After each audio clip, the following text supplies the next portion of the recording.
नमस्कार बच्चों। आज के इस एपिसोड में हम डिस्कस करेंगे क्लास 10th एसएसटी सामाजिक विज्ञान की वर्कशीट नंबर 38 ए, बी और सी को। यानी आपका जो कार्यपत्रक संख्या 38 है उसके 3 भाग रहेंगे, 38 ए, 38 बी और 38 सी।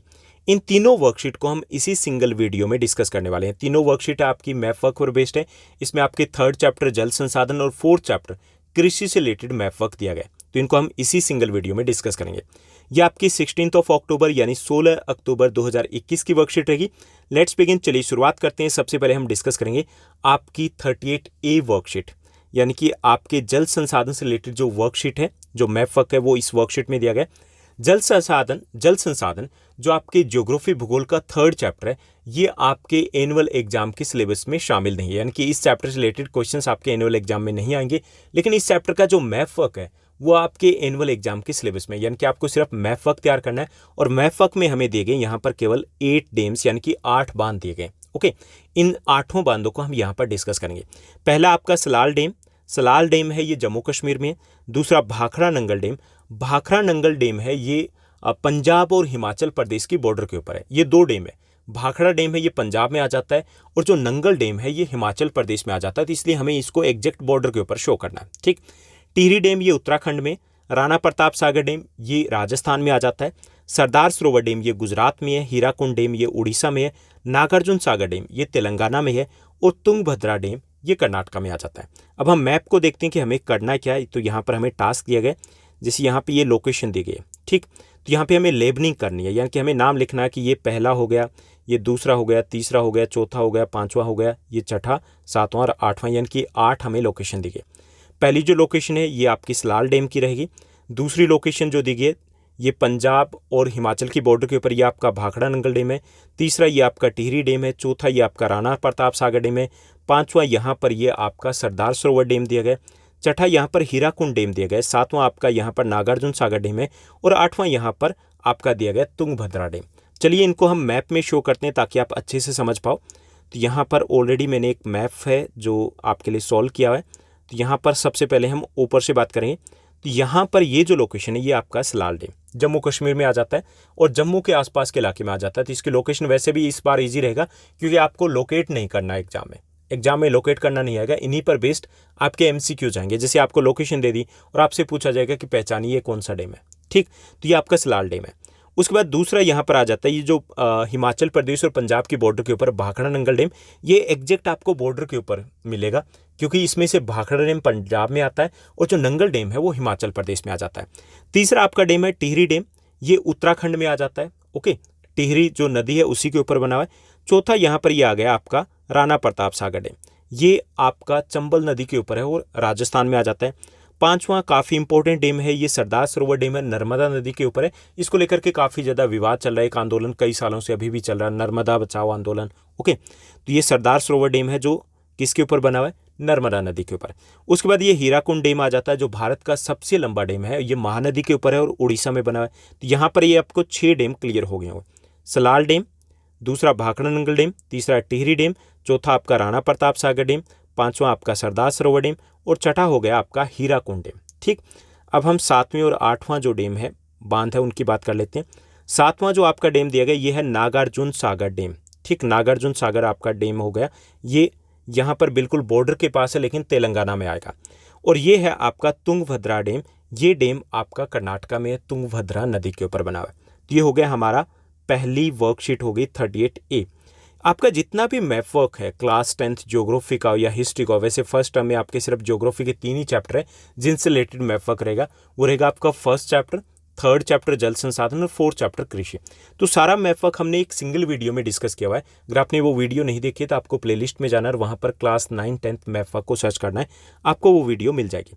अब हम बात करेंगे वर्कशीट नंबर 38 बी की। 38 बी है, यहाँ पर भी हमें मैप वर्क दिया गया। यहाँ पर हमें भारत के चावल और गेहूं उत्पादक राज्यों को दर्शाना है। ठीक, कि चावल उत्पादक और गेहूं उत्पादक राज्य कौन से, कहाँ पर चावल पैदा होता है, कहाँ पर गेहूं पैदा होता है, इनको हमें दर्शाना है। और इसके लिए हमें इन्होंने दे दिया एक ब्लैंक यानी कि खाली मैप। तो चलिए इसको भी हम शो कर देते हैं। तो यहाँ पे हम एक एक करके अलग अलग करेंगे। तो सबसे पहले मैंने वीट को दर्शाया, यानी कि गेहूँ को दर्शाया। तो गेहूँ का सबसे बड़ा जो उत्पादक, ये जो 5 राज्य आपको दिखाई दे रहे हैं, ये पांचों राज्य। ठीक, ये गेहूं के सबसे बड़े उत्पादक राज्य। इसमें से मैंने नंबरिंग भी कर दी है। सबसे बड़ा उत्पादक पहले स्थान पर आ जाता है, वो है उत्तर प्रदेश, दूसरे पे मध्य प्रदेश, तीसरे पे पंजाब आता है, चौथे पे हरियाणा और पांचवें पे आता है राजस्थान। ओके, दिखा दोगे, कोई प्रॉब्लम नहीं है, इश्यू नहीं है, ठीक है, आराम से, वेरी गुड। तो आपको ये दर्शाना आपके माइंड में होना चाहिए। ओके, इसमें से अगर आप बिहार या थोड़ा बहुत छत्तीसगढ़ को ले लो तो भी डजेंट मैटर, क्योंकि वहां पर भी गेहूं होता है। लेकिन आपको ये ध्यान रखना कि जो पहले और दूसरे स्थान पर राज्य है उनको छोड़ना नहीं है। ओके, इससे रिलेटेड आपका ज़्यादा ऐसा नहीं कि पर्टिकुलरली आपको दिखाना है, जिसमें पहले स्थान है वो आपको अच्छे से पता होना चाहिए। उसके बाद नेक्स्ट जो हमें दिखाना है इसी वर्कशीट में 38B में हमें दिखाना है चावल के प्रमुख उत्पादक राज्य, कि चावल कहाँ कहाँ होता है। तो ये भी मैंने 5 प्रमुख राज्य है वो दिखा दिए ताकि आप आसानी से लोकेट कर पाओ। तो इसमें नंबरिंग भी दे दिए, ये पांचों राज्य यानी कि ये और ये। ठीक, ये पांचों राज्य जहाँ पर चावल प्रोड्यूस होता है। इसके अलावा जैसे झारखंड है, हरियाणा है, ये भी चावल उत्पादक राज्यों में आ जाते हैं, लेकिन टॉप 5 में इंक्लूड नहीं है। तो यहाँ पे पहले स्थान पर आता है आपका जो पश्चिम बंगाल है, वेस्ट बंगाल है, वो सबसे बड़ा उत्पादक राज्य है चावल का। उसके बाद यूपी दूसरे स्थान पे आता है, तीसरे पे पंजाब आता है, चौथे पे यहाँ पे उड़ीसा, पांचवें पे आपका बिहार आ जाता है, छठे पे हरियाणा आता है, सातवें पे आपका झारखंड आ जाता है। ये टॉप 7 स्टेट्स हैं। आप इनको ऐसे करके शो कर सकते हो अगर आपको एक साथ शो करना हो। ठीक, ये प्रमुख चावल उत्पादक राज्य हो गए। क्लियर? ओके, ये होगी हमारी वर्कशीट नंबर 38B। अब हम 38C की बात करेंगे।